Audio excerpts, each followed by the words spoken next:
Okay. Hello everyone, I am Kirti from Bells Overseas and today I am here to take your grammar class.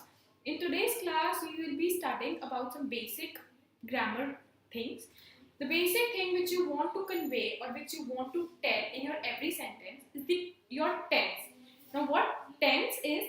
Tense means your time of action. That means when you are trying to convey something to the other person or when you are trying to tell something to the other person, the basic thing that you need is your tense. Like if you are telling about an action to somebody, if you are telling about an incident, like you went to the market, you teach, or you will go to your friend's house the next day, any action that you want to tell, you basically have to tell the time of the action. That means वो action जो है वो किस वक्त हो रहा है, वो action already हो चुका है, वो action अभी हो रहा है या वो action कल होगा. So for those basic things you need basic part of your sentence, that means your tense. Unless and until you provide a tense in your sentence will look incomplete. It will not be complete in grammatical sense. There will be something missing. Now, if you want to like tell an incident to your friend about an accident that you saw, now obviously you will have to tell the time when you saw the accident. If you do not tell the time, if you like your sentences, I saw an accident happening on the road. If you just say I an accident happening on the road, your sentence will be incomplete. It will be grammatically incorrect. So that means tenses play a vital role in your sentence formation. Your sentence formations, your sentences need to be perfect, and for that thing, your tenses should be appropriate. A person who has a good hold on tenses can have a very good hold on English. So if you want to make your English strong, if you want that when you convey something to the other person or you have a conversation with the other person, you do not have your grammatical errors. So the first and the foremost thing you need to focus on is your tenses. Until and unless your tenses are perfect, I don't think you will be able to conversate with someone that appropriately. Okay, so we will start with the tenses first of all.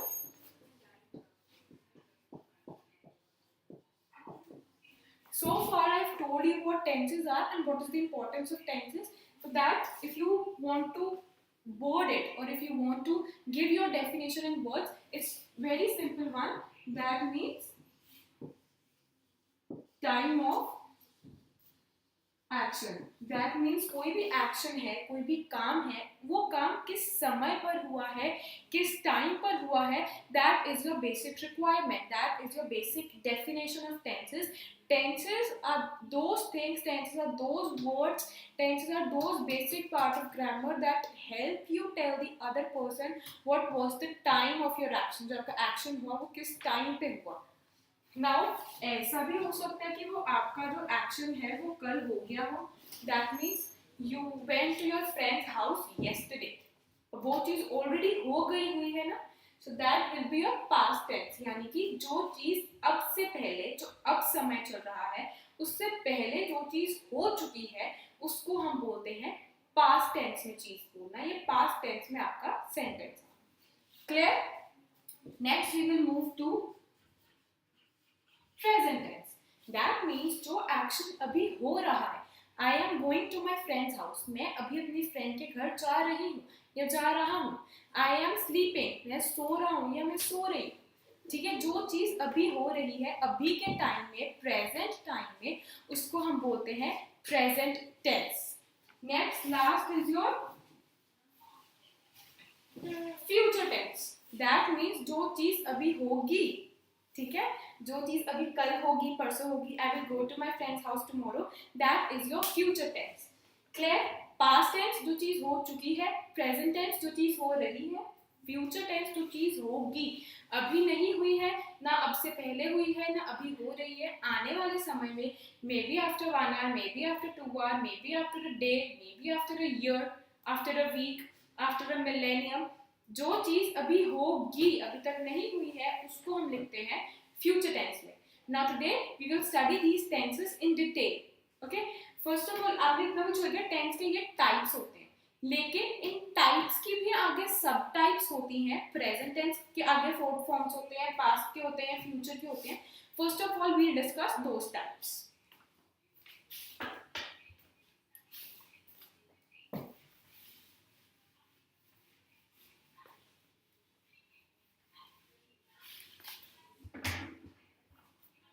Okay, so be it be present tense, clear, be it be past tense, or be it be your future tense.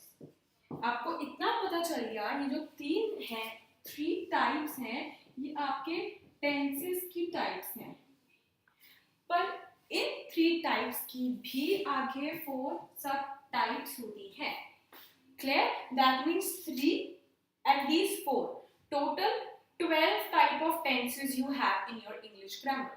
हम जिसको overall कहते हैं या ऊपर ऊपर से जिसको कहते हैं, तो हमारी 3 ही टेंसेस होती हैं, लेकिन अगर आप इनको डिटेल में पढ़ने जाओगे, if you want to have your grammar strong, if you want your sentences should be totally grammatically incorrect, you need to know that these tenses have further subtypes. इनकी आगे टाइप्स होती हैं. So first one is indefinite tense, जिसको हम simple tense भी कहते हैं, clear, that means present indefinite, past indefinite, future indefinite tense, या फिर simple present tense, simple past tense, simple future tense, clear. What these tenses are, I'll explain you later in detail. Abhi I'm just giving you an overview ki what these tenses are actually all about. Next you have your perfect tense, present perfect tense, past perfect tense, future perfect tense. Next is your continuous tense, that means present continuous tense, past continuous tense and future continuous tense. जो कि last type होती है tense की, वो आपके ये 2 tenses को मिलाकर बनती है, which is your perfect continuous tense, present perfect continuous tense, past perfect continuous tense and your future perfect continuous tense.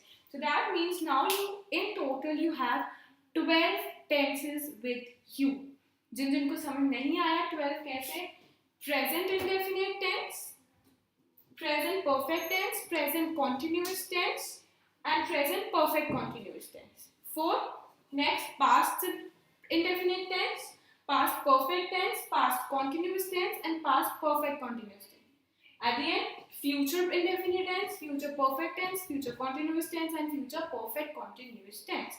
Now हमें पता चल गया टेंसेस ये होते हैं, हर एक टेंस में जो हमारे पास सेंटेंसेस होते हैं वो 3 टाइप्स के होते हैं, simple sentences, negative sentences and interrogative sentences, and today we will be doing them in detail with 1 tense each.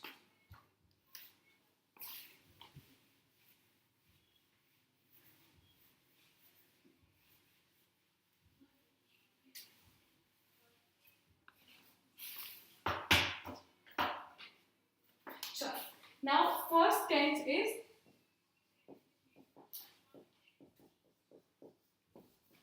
present tense. अब हम जो भी बात करेंगे हम जो है present tense के बारे में बात करेंगे. ओके, सो present tense में हमारी फर्स्ट टाइप जो थी वो थी present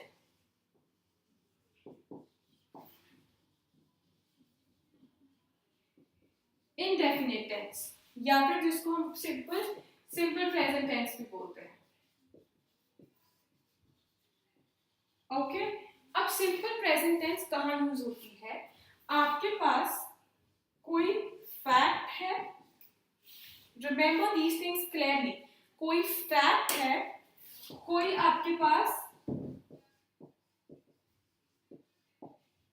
यूनिवर्सल ट्रूथ है, जो चीज होती ही होती है वो है, या फिर आपके पास कोई डेली रूटीन की चीज है. इन 3 के साथ हम हमेशा सिंपल प्रेजेंट या प्रेजेंट इंडेफिनिट टेंस यूज करते हैं. For example if I say about a fact that India is a country, ये एक फैक्ट है, ये सच्चाई है, इट इज नॉट कॉन्ट्रोवर्शियल, इसकी कोई कॉन्ट्रोवर्सी नहीं है, इसके अगेंस्ट कोई बात नहीं है, ये फैक्ट है, सच बात है, ऐसे की ऐसे ही होती है. Clear, like India is a country, fact की ये बात हो गई, कि इंडिया इज अ कंट्री, ये फैक्ट है, ये सच बात है, इसीलिए इसके साथ सिंपल प्रेजेंट टेंस आती है, दैट मीन्स इज। फिर आपके पास आता है यूनिवर्सल ट्रूथ, यानी कि जो बात यूनिवर्सली एक्सेप्टेड है, पूरी दुनिया उस बात को एक्सेप्ट करती है, जो बात सच है। ट्रूथ का मतलब सच, यूनिवर्सल मतलब पूरी दुनिया, जो पूरी दुनिया के लिए बात सच है, उसके लिए भी हम सिंपल प्रेजेंट टेंस यूज करते हैं। For example, the sun rises in the east.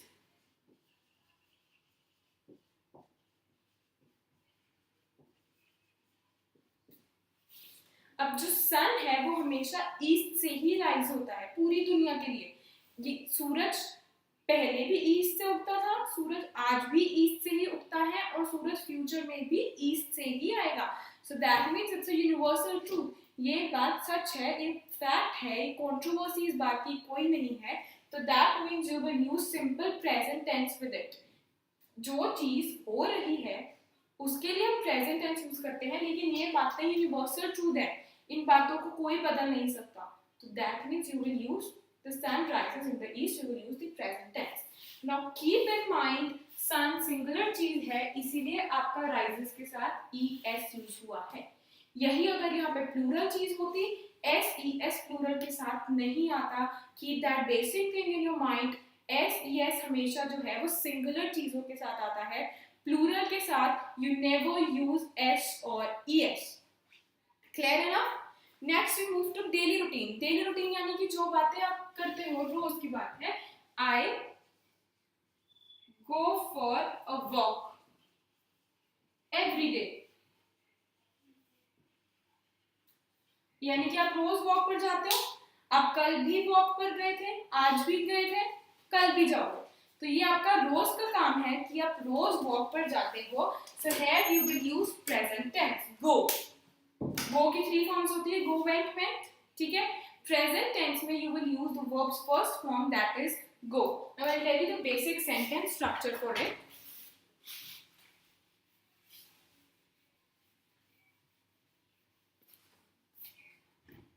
Okay, so for basic sentence structure for your present indefinite or simple present tenses, you will use your subject। Subject क्या होता है, यानी कि जिस चीज के बारे में बात हो रही है। जैसे मैं आपके लिए बेसिक सेंटेंस यहाँ पे लिख देती हूँ, the sun rises in the east, या फिर माई नेम इज कीर्ति, मेरा नाम कीर्ति है। ये बात कोई नहीं बदल सकता, ये फैक्ट, ठीक है। मेरा नाम कल भी कीर्ति था, मेरा नाम आज भी कीर्ति है, मेरा नाम कल भी कीर्ति रहेगा। So that is a fact for me. This thing cannot be changed by anyone. So here this is a fact, and here I am using simple present tense कि my name is Kirti. Clear? इसके लिए आपका subject आएगा। Subject means जिस चीज के बारे में बात हो रही है, यानी कि my, यहाँ मेरे बारे में बात हो रही है। So here I will, my subject is my। Subject आएगा प्लस मेरे वर्ब की फर्स्ट फॉर्म आएगी विद एस और ई एस। वर्ब की फर्स्ट फॉर्म यानी जैसे बोलते हैं गो, वेंट, वेंट, उसमें फर्स्ट फॉर्म हुई गो। अगर तो प्लूरल है, दे, वी, यू, आई, दे भी तो प्लूरल है ही है। जो यू और वाई, आई है, यू और आई, उनको हम प्लूरल की तरह ही ट्रीट करते हैं, ठीक है। तो उनके साथ एस और ई एस नहीं आता। एस और ई एस हमेशा सिंगुलर के साथ आता है। Ram, Shyam, he, she, it, they, it, dog, cat, इन सब के साथ आता है एस और E S.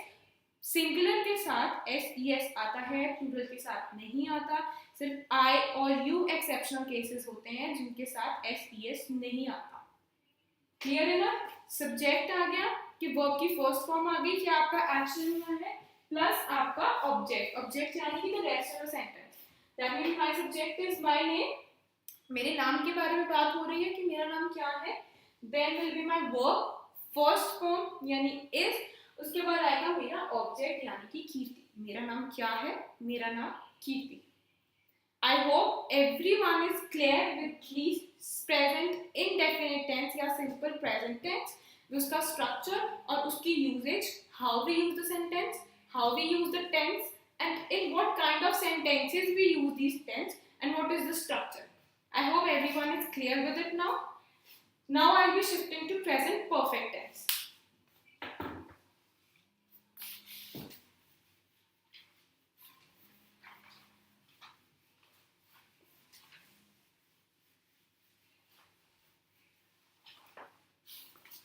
Okay, so my next tense will be present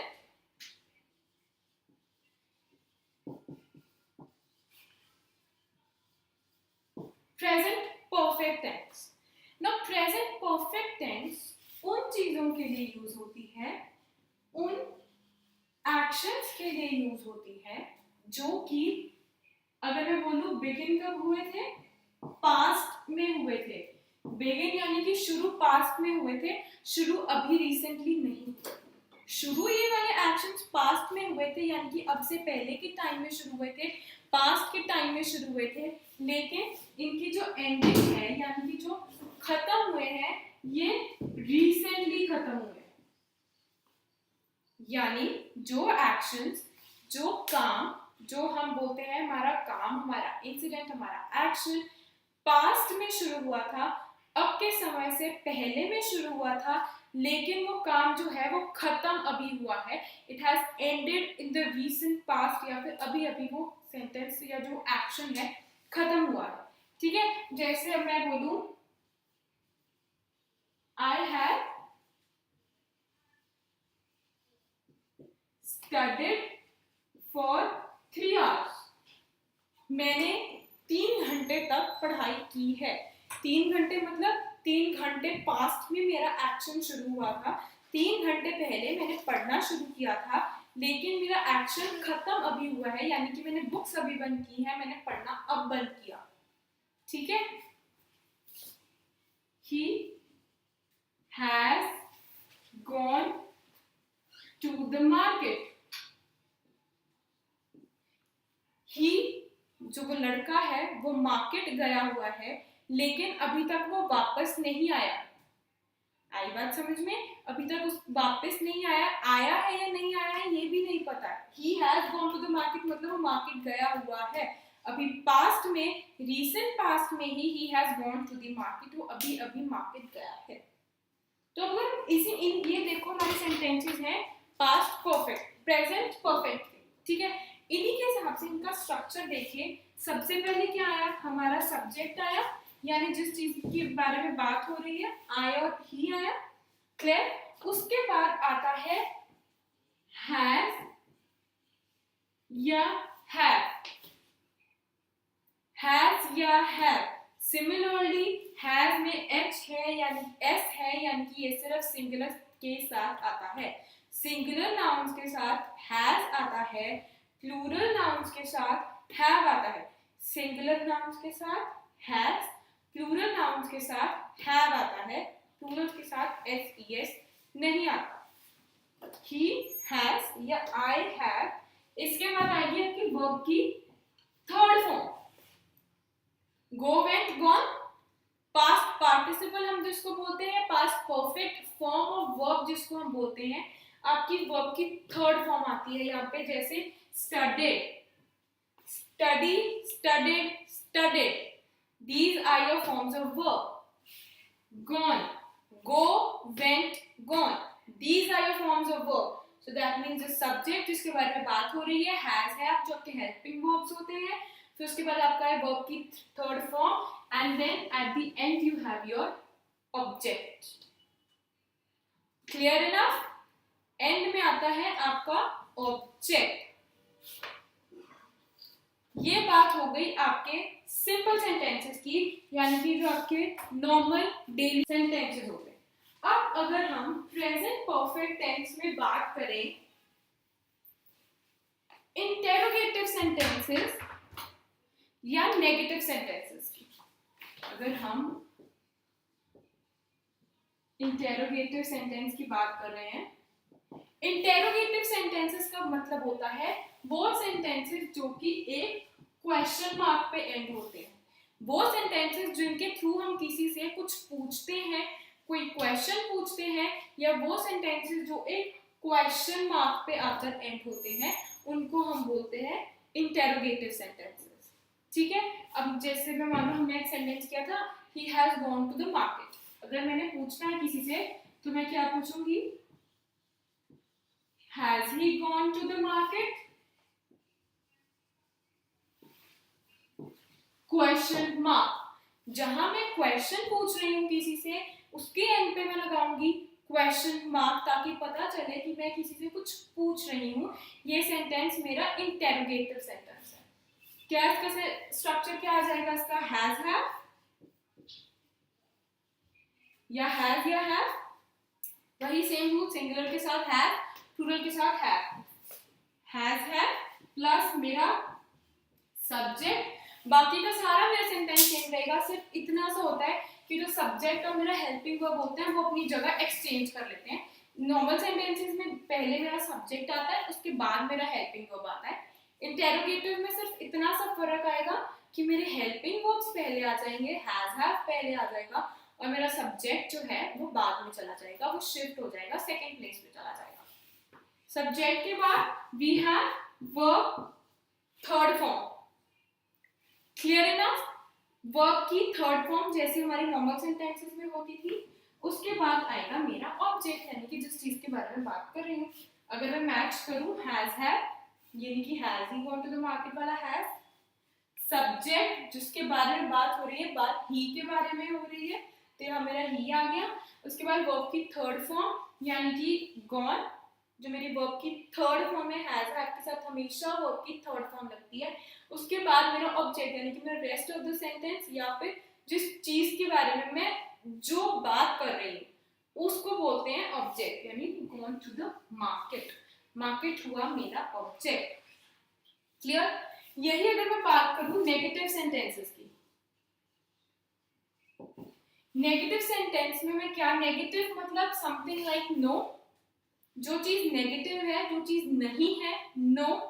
मैं इसी सेंटेंस को अगर मैं बोलूं he has not gone to the market, वो मार्केट नहीं गया है। he has gone to the market हो गया मेरा सिंपल सेंटेंस। इंटेरोगेटिव में किया तो has he gone to the market, question mark. Negative में किया तो he has not gone to the market, वो मार्केट नहीं गया है। इसका सेम स्ट्रक्चर आ गया, सिर्फ नॉट आएगा, यानी कि मेरा सब्जेक्ट प्लस मेरा हैज हैव, यानी कि सिंगुलर के साथ में हैज लगाऊंगी, प्लूरल के साथ में हैव लगाऊंगी। सेम वर्ब की थर्ड फॉर्म प्लस ऑब्जेक्ट, जो सारा कुछ था वो सारा सेम आ जाएगा। इतना सा चेंज आएगा नेगेटिव सेंटेंसेस में, आपके हैज हैव के साथ आपका नॉट लग जाएगा। सिंपल सेंटेंस का स्ट्रक्चर याद रखना है बस। इंटेरोगेटिव में क्या करना है, हमने सब्जेक्ट और हेल्पिंग वर्ब्स की जो जगह है वो एक्सचेंज कर देनी है। नॉर्मल सेंटेंसेस में पहले सब्जेक्ट आता है, उसके बाद हमारा हेल्पिंग वर्ब आता है, लेकिन इंटेरोगेटिव सेंटेंसेस में पहले हमारा हेल्पिंग वर्ब आता है, उसके बाद हमारा सब्जेक्ट आता है। क्लियर? यही नेगेटिव सेंटेंसेस में आ जाओ तो सिर्फ इतना सा फर्क पड़ेगा कि हैज, सारा स्ट्रक्चर जो है नॉर्मल सेंटेंसेस की तरह सेम रहेगा, सिर्फ इतना सा फर्क पड़ेगा कि हैज हैव के साथ आपका नॉट आ जाएगा। This was all about present perfect tense. Present perfect tense यही होती है, इट इज वेरी इजी, सिर्फ स्ट्रक्चर में हैज हैव आता है, दैट्स इट। आपको उसमें मेनली सिर्फ हैज हैव और वर्ब की थर्ड फॉर्म का ध्यान रखना है। ज्यादातर बच्चे क्या गलती करते हैं, हैज हैव के साथ वर्ब की फर्स्ट फॉर्म लगा देते हैं, which is totally wrong.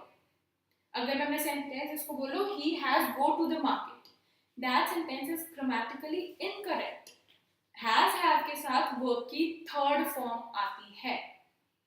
Clear enough? Now we will move to the present continuous tense.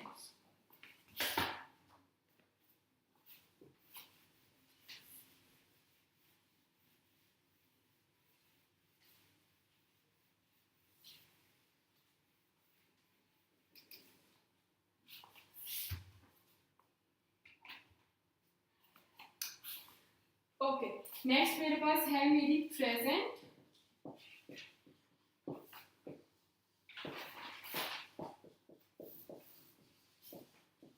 Continuous tense. Present continuous tense को हम प्रेजेंट इम्परफेक्ट टेंस भी बोलते हैं, ठीक है। जैसे प्रेजेंट परफेक्ट होती है, इसको हम प्रेजेंट इम्परफेक्ट भी बोलते हैं। यूजुअली हमारी डेली लैंग्वेज में प्रेजेंट कॉन्टिन्यूअस वर्ड ज्यादा काम में आता है, ज्यादा यूज में आता है, यूजेज इसकी ज्यादा होती है। ये वाला वर्ड सिनोनिम है इसका, इसको बोलते हैं, ये भी इसके अनदर वर्ड है, पर यूजेज में सच कम आता है। प्रेजेंट कॉन्टिन्यूअस टेंस उन एक्शंस के लिए यूज होता है जो कि अभी के समय में, अभी के टाइम में चल रहे हैं। They are still going on, अभी हो रहे हैं। मैं बोलूं I am teaching, मैं पढ़ा रही हूं, ये काम अभी हो रहा है, अभी के समय में ये काम चल रहा है, इसीलिए we use verb with ing, I am teaching। Clear enough? अगर मैं सिंगुलर की बात करूं तो he is sleeping, वो सो रहा है, ठीक है। प्रेजेंट कॉन्टिन्यूअस टेंस, वो अभी भी सो रहा है, अभी के टाइम में मैं अभी की बात करूं तो वो सो रहा है। प्लूरल में आए तो दे आर ईटिंग, वो खा रहे हैं। अभी के टाइम में क्या हो रहा है, they are either having lunch और दे आर हैविंग ब्रेकफास्ट, जो भी क्या करेगा, they are eating their lunch, ठीक है। वो अपना लंच खा रहे हैं, अभी के टाइम में दे आर ईटिंग, वो क्या एक्शन कर रहे हैं, ईट कर रहे हैं, वो अभी के टाइम में वो चलता आ रहा है, इसलिए वर्ब के साथ आईएनजी फॉर्म आएगा। Clear? Now we move to structure. Structure क्या आएगा इसका, सेम जो हमने अभी किया, सब्जेक्ट ही, आई और दे। अब प्रेजेंट कॉन्टिन्यूअस टेंस में ध्यान रखनी है ये चीज, आई के साथ हमेशा एम आता है। आई के साथ, यानी मेरी अगर मैं बात करूं तो सिर्फ ये बात प्रेजेंट कॉन्टिन्यूअस टेंस में है कि आई के साथ हमेशा एम हेल्पिंग वर्ब आता है। आई के साथ ना इज आता है, I is doing my work नहीं होता, ना ही आई के साथ आर आता है, आई के साथ I are doing my work नहीं होता। That is grammatically incorrect. That means your subject plus तीन ऑप्शंस क्या आ गया आपके पास, इज एम आर,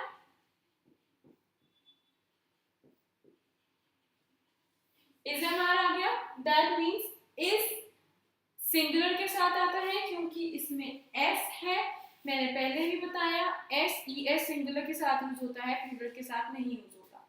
इसमें सिंगुलर है, एस है, इसीलिए ये सिंगुलर के साथ यूज होता है। एम मैंने बता दिया, एम सिर्फ और सिर्फ आई के साथ यूज होता है, एंड वाइस वर्सा, आई के साथ सिर्फ और सिर्फ एम यूज होता है। मान लो इन दोनों की दोस्ती है, आई और एम हमेशा इकट्ठे ही आते हैं प्रेजेंट कॉन्टिन्यूअस टेंस में। ना आप आई के साथ इज लगा सकते हो, ना आप आई के साथ आर लगा सकते हो, तो जो एम है वो आई के साथ आता है। आप एम को he, she, it, they, we, you किसी के साथ नहीं लगा सकते, सिर्फ और सिर्फ आई के साथ। Then you have your are. Are means जो प्लूरल के साथ आता है, they are, we are, you are. मैंने बताया था यू को हमेशा प्लूरल की तरह ही ट्रीट किया जाता है, तो आई के साथ एम आ गया, we are, you are, they are. Are जो है वो प्लूरल के साथ यूज होता है। क्लियर? सब्जेक्ट प्लस आपका हेल्पिंग वर्ब आ गया, इज एम आर। इसके साथ आता है आपका वर्ब का first form with I N G, teaching, sleeping, eating, with your verb I N G form.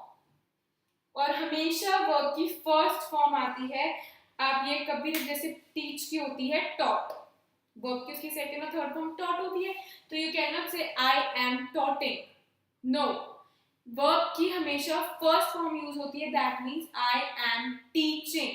Teach word आएगा वर्ब की first form with ING and at the end you have your object.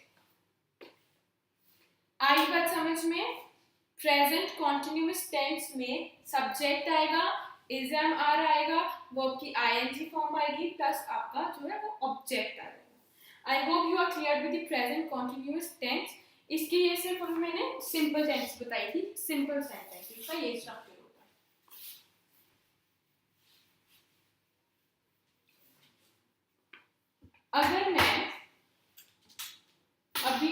मैं आपका यहाँ पे लिख दूं structure कि इसका स्ट्रक्चर होता है सब्जेक्ट होता है plus is am are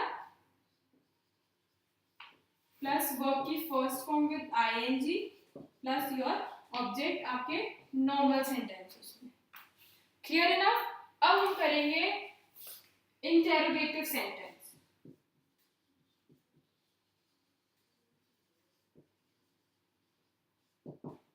interrogative sentence, अब मैं अगर सिंगुलर की बात कर रही हूं तो इज ही स्लीपिंग,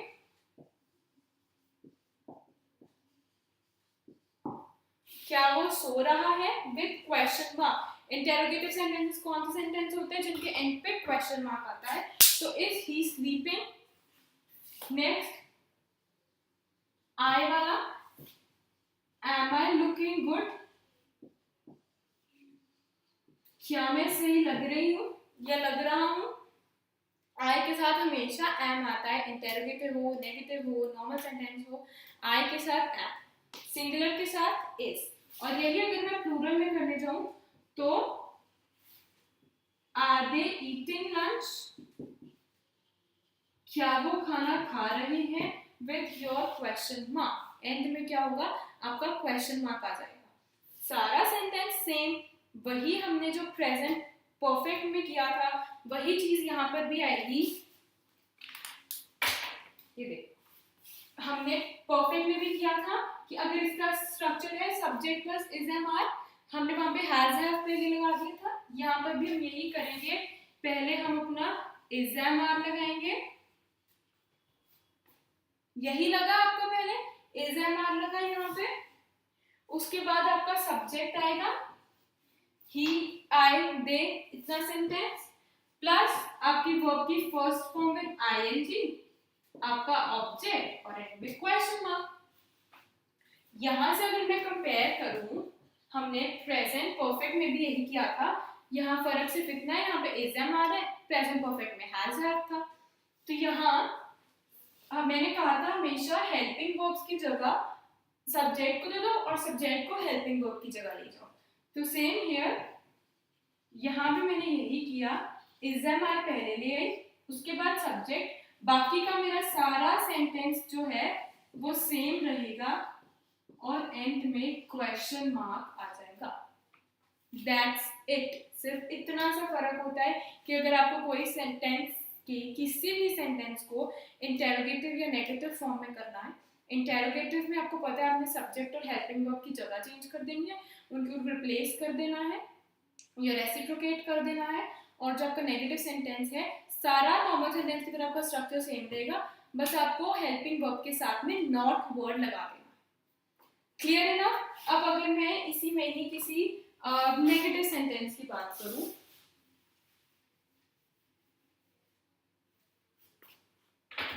ठीक है, तो now we will talk about a negative sentence.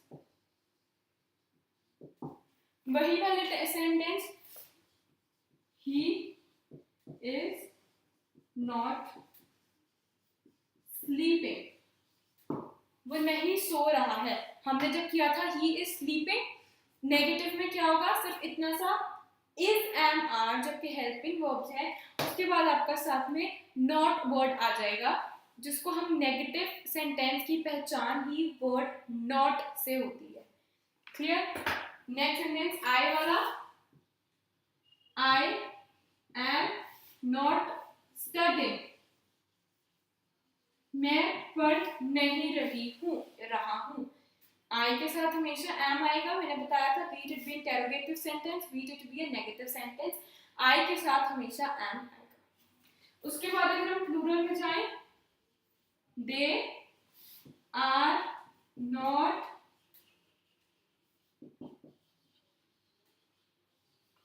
Eating lunch. आई बात समझ में? They are not eating lunch, वो खाना नहीं खा रहे हैं। अगर मैं नॉट वर्ड हटा दूं तो मेरा सारा का सारा सेंटेंस जो है नॉर्मल सेंटेंस की तरह सेम है, उसको नेगेटिव बनाने के लिए मैंने बीच में नॉट वर्ड डाल दिया। That's it. So again what your structure will be, सारा का सारा स्ट्रक्चर सेम। उसमें हमारे पास सब्जेक्ट था, फिर हमारे पास इज एम आर था, ठीक है।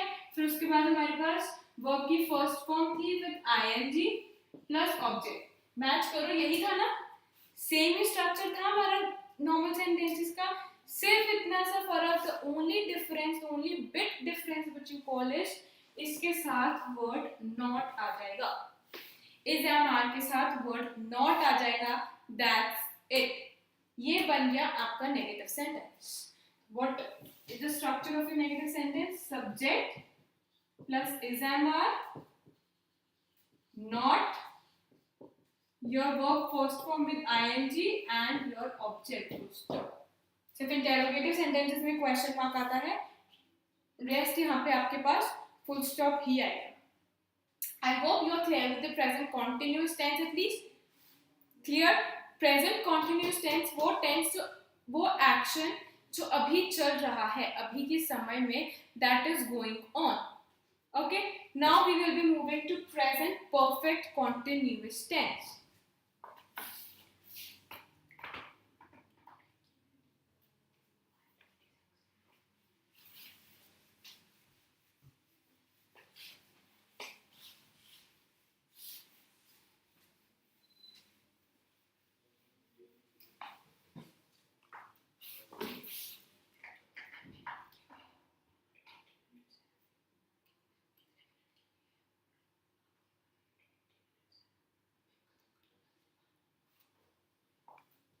Okay, so my next is present perfect continuous tense। अब इस चीज को ध्यान से समझना, प्रेजेंट परफेक्ट कॉन्टिन्यूस क्या चीज होती है? वो एक्शन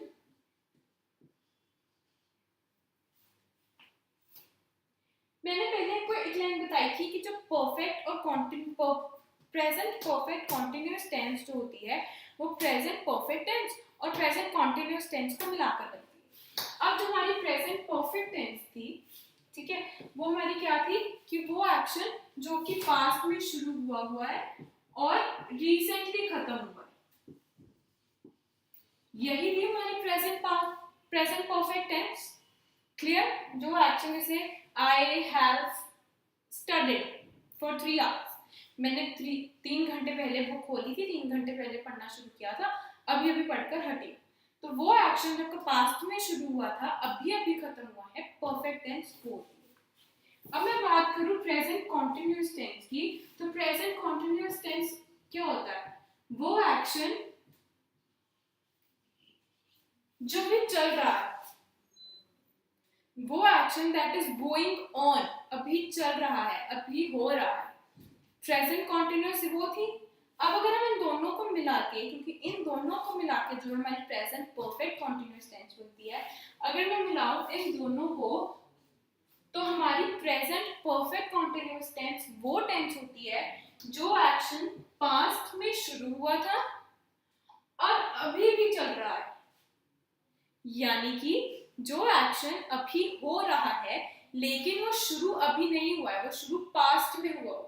सिमिलरली जो एक्शन पास्ट में शुरू हुआ था लेकिन अभी तक वो खत्म नहीं हुआ, वो एक्शन अभी भी चल रहा है, उसके लिए हम यूज करते हैं present perfect continuous tense, which is a mixture of both perfect tense and continuous tense. Clear with it? Basic समझ में आया? जब मैंने बोला कि प्रेजेंट परफेक्ट कॉन्टिन्यूअस टेंस दोनों टेंसेस को जोड़कर बनी है, तो वो मैंने बता भी दिया कि वो कैसे जोड़कर बनी है। प्रेजेंट परफेक्ट टेंस में से हमने वो चीज उठाई थी जो एक्शन है पास्ट में शुरू हुआ था, प्रेजेंट कॉन्टिन्यूअस में ये चीज उठाई थी वो एक्शन अभी भी चल रहा है, तो that means present perfect continuous क्या हुआ? जो एक्शन पास्ट में शुरू हुआ था लेकिन वो एक्शन अभी भी चल रहा है। Clear with it? Okay, so if I give you an example like I have been teaching since 3 years, यानी कि मैं पढ़ा रही हूँ अभी भी 3 सालों से। मैंने 3 साल पहले पढ़ाना शुरू कर दिया था, यानी कि ये एक्शन की शुरुआत जो है ये पास्ट में हो चुकी है, 3 साल पहले ये एक्शन शुरू हुआ था। क्लियर? ये एक्शन शुरू पास्ट में हुआ था, लेकिन मैं अभी भी पढ़ा रही हूँ। मैंने पढ़ाना बंद नहीं कर दिया है, मैंने पढ़ाना छोड़ नहीं दिया है, वो एक्शन अभी खत्म नहीं हुआ है। पास्ट में शुरू हुआ था लेकिन वो एक्शन अभी भी चल रहा है। ओके, अगर मैं बोलूं he has been playing since morning, यानी कि वो सुबह से खेल रहा है। अब सुबह वाला टेंस जो है वो ऑलरेडी हो चुका है अब के टाइम से, that is happened in the past, यानी कि ये एक्शन शुरू पास्ट में हो गया था। उसने सुबह से ही खेलना शुरू कर दिया था, लेकिन अभी तक उसने खेलना बंद नहीं किया है, वो अभी भी खेल रहा है। That means this is your present perfect continuous tense, कि जो एक्शन अभी तक खत्म नहीं हुआ है, शुरू पास्ट में हुआ था, but that action is continuing till now also. Clear enough? Present perfect continuous tense वो sentence या वो actions जो past में शुरू हुए थे लेकिन अभी भी वो चल रहे हैं, they have not ended till date. यही अगर हम इसकी एक और एग्जाम्पल करें प्लूरल में, they have been out of station since Monday. यानी अगर मैं आज के हिसाब से देखूं, आज वेडनेसडे है तो वो लोग आउट ऑफ स्टेशन है मंडे से, ठीक है। दैट मीन्स वो लोग मंडे को आउट ऑफ स्टेशन चले गए थे, they were out of the city from Monday on Monday, but वो लोग अभी तक वापस नहीं आए। वो एक्शन जो पास्ट में शुरू हो गया था लेकिन वो जो है अभी भी चल रहा है, अभी भी वो बाहर ही है, वो अभी तक सिटी में नहीं आए, ठीक है। Clear? So that this is your present perfect continuous tense. अब सिमिलरली इसका भी स्ट्रक्चर करेंगे।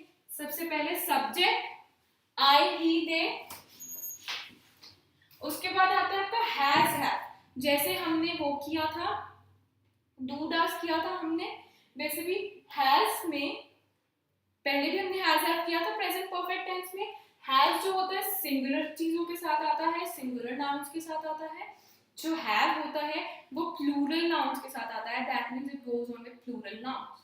तो यानी हैज और हैव, ये था हमारे, अगर मैं देखूं, subject plus has have plus verb third form plus object, ये था मेरे प्रेजेंट परफेक्ट का structure. Subject plus have plus verb third form plus object. Am I right? This was the structure for present perfect. ये अगर मैं present continuous में देखूं, present continuous में क्या था, subject था, उसकी जगह यहाँ पे is and are था, verb third form की जगह यहाँ पे verb की first form plus ing थी plus मेरा object था subject के साथ। यही था। क्या फर्क है? इसका फर्क है और ये दो चीजों का फर्क है, सब्जेक्ट और ऑब्जेक्ट तो सेम ही है, ठीक है। अब क्योंकि हमारी जो ये टेंस है ये दो टेंसेस का मिक्सचर है, ये दो टेंसेस को जोड़कर बनी है, हम क्या करेंगे, एक चीज यहाँ से उठा लेंगे, हैज हैव इसका और verb first form plus ING इसका। तुम्हारा क्या नॉर्मल सेंटेंस का स्ट्रक्चर बनेगा, subject plus has have plus verb की first form with ING plus your object. अब ये तो नाइंसाफी हुई ना कि इसकी दोनों जो हमें पूरा स्ट्रक्चर है सिर्फ प्रेजेंट परफेक्ट और प्रेजेंट कॉन्टिन्यूअस में से उठा लिया, इसका अपना कुछ नहीं है, इसका अपना कोई सेंटेंस स्ट्रक्चर नहीं है। उसके लिए हम यहाँ पर वर्ड लगा देंगे B double E N, verb subject I has have be, verb first form with ING यानी कि टीचिंग और मेरा object since 3 years। Clear enough? समझ में आया कि इसका सेंटेंस स्ट्रक्चर बना कैसे प्रेजेंट परफेक्ट कॉन्टिन्यूअस का। ज्यादातर बच्चे अपनी गलतियां जो है इसी टेंस में करते हैं, that's why I told you कि इस टेंस को अच्छे से पढ़ो, अच्छे से सुनो कि ये टेंस क्या है। लगता है कि ट्रिकी है, जो चीज जब बच्चे पढ़ते हैं उन लोगों को लगता है दो चीज में ज्यादा रूल्स होते हैं या जो चीज ज्यादा कॉम्प्लिकेटेड होती है वो डिफिकल्ट है। ऐसा कुछ नहीं है, this is the most easiest tense. There's nothing difficult in present perfect continuous tense. अगर आपको perfect tense समझ में आ गई है, अगर आपको continuous tense समझ में आ गई है, तो present perfect continuous tense is nothing for you. क्योंकि पूरा उन दोनों का मैंने भी दिखाया, उन दोनों का मिक्सचर है। वो दोनों टेंसेस का नाम भी उन दो टेंस से बना है, स्ट्रक्चर भी उन दो टेंस से बना है। ठीक है, आई बात समझ में? अब हम इसके, हमारे नॉर्मल सेंटेंसेस थे, अब हम इसके इंटेरोगेटिव और नेगेटिव सेंटेंस करते हैं।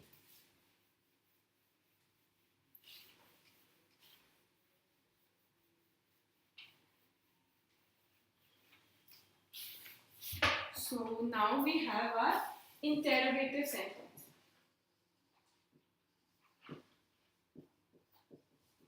Interrogative में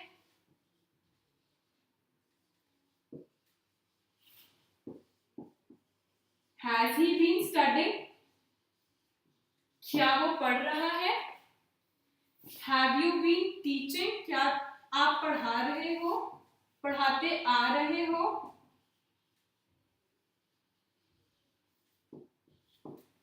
Have they been playing? क्या वो खेलते आ रहे हैं?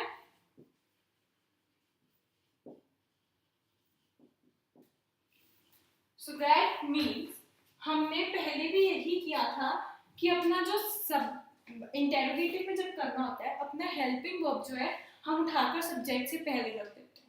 इसमें भी यही करेंगे, जो हमारा हेल्पिंग वर्ब है यानी हैज हैव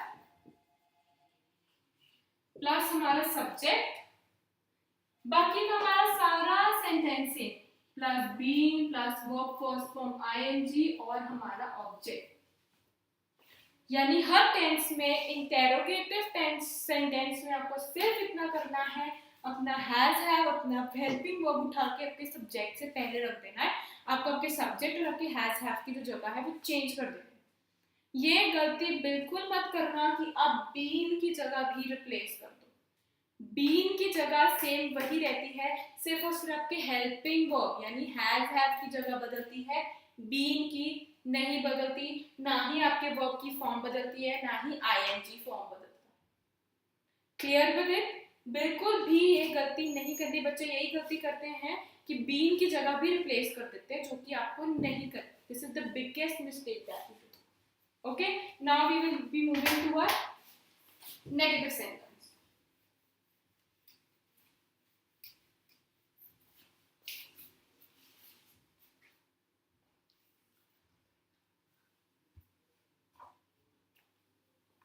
ओके, तो अब हमारे पास है हमारा नेगेटिव सेंटेंस। यानी कि नेगेटिव सेंटेंस वो सेंटेंस जो जिसमें नॉट वर्ड आता है। मैंने बताया नॉट वर्ड से नेगेटिव सेंटेंसेस की पहचान होती है। You recognise a negative sentence by the word not. So अगर हम वही अपने सेंटेंसेस ले, I have not been playing,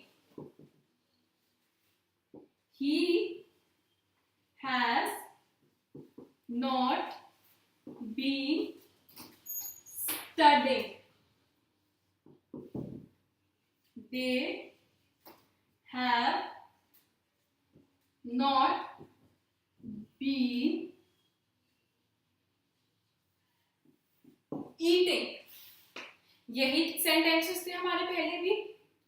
अब भी नोटिस करो क्या फर्क आया है स्ट्रक्चर में। सिर्फ इतना, सब्जेक्ट वही has have, been, verb first form with ING plus your object. पूरे सेंटेंस में किसी चीज को नहीं छेड़ना, किसी के स्ट्रक्चर को डिस्टर्ब नहीं करना। जैसा सेंटेंस है वैसा ही। सिमिलरली जैसे हमने पहले किया था, हैज हैव से पहले नॉट लगा दो word, that's it.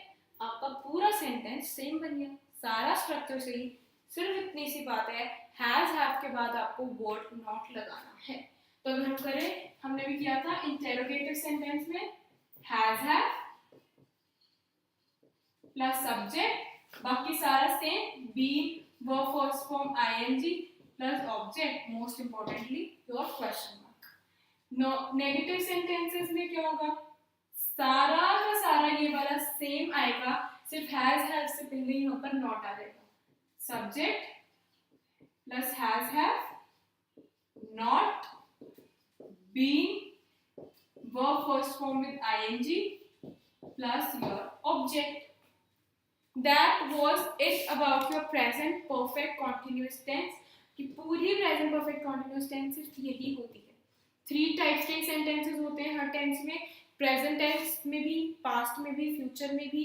Normal sentence होता है, इंटेरोगेटिव सेंटेंस होता है और आपका नेगेटिव सेंटेंस होता है। ठीक है, आपको तीनों के मैंने प्रेजेंट टेंस में उसकी और 4 सब टाइप्स यानी indefinite tense, perfect tense, continuous tense, perfect continuous tense